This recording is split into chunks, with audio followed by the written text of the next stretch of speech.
सितंबर को कानपुर में शपथ ग्रहण समारोह में देश व प्रदेश से वैश्य समाज के लोग लेंगे भाग।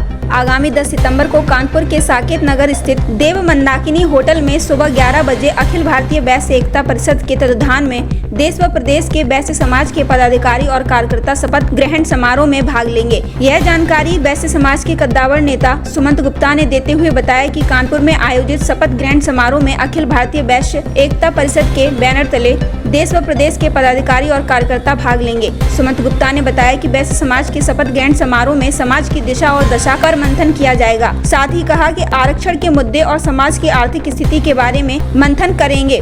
मीडिया से बात करते हुए और क्या कुछ कहते नजर आए वैश्य समाज के वरिष्ठ नेता सुमंत गुप्ता, आइए देखिए इस रिपोर्ट के जरिए।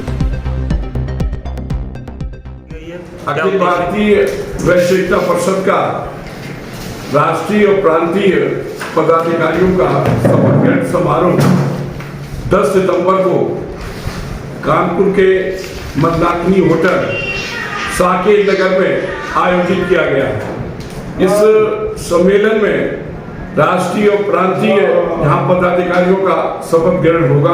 वहीं राष्ट्रीय परिवेश में कुछ चिंतन भी और मनन भी करने का निश्चय किया गया है। संगठन को सुदृढ़ और प्रभावी बनाने पर निर्णय लिया जाएगा।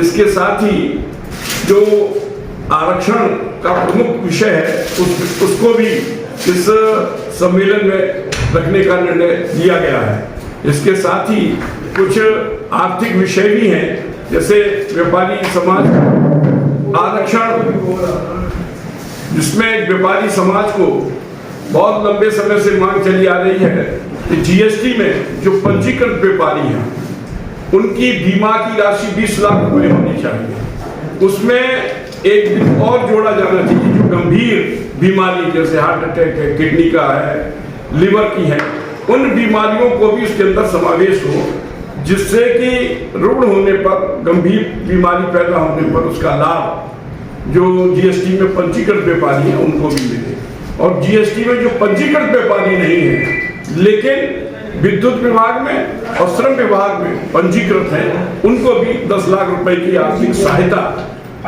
सरकार के द्वारा दी जानी चाहिए तथा पेंशन की सुविधा भी व्यापारियों को प्राप्त होनी चाहिए। जब सांसद और विधायक को आजीवन पेंशन मिल सकती है, तो जो आजीवन टैक्स देने वाले लोग हैं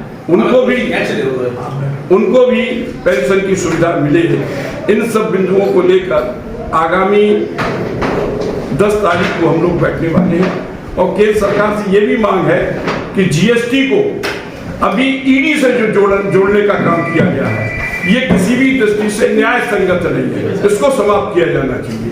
इस विषय को भी हम लोग काफी गंभीरता से ले रहे हैं। इसके साथ ही ऑनलाइन में व्यवसाय फुटकर क्षेत्र में बड़ी विदेशी कंपनियां आ गई हैं, उस पर जीएसटी 28% लगा देना चाहिए, जिससे छोटे मध्यम मझोले स्तर का व्यापार करने वाले हैं वे उनके बराबर पर आ सकेंगे और बाजार में टिक सकेंगे। वरना बाजार की रौनक ऑनलाइन व्यवसाय से प्रभावित होती जा रही है।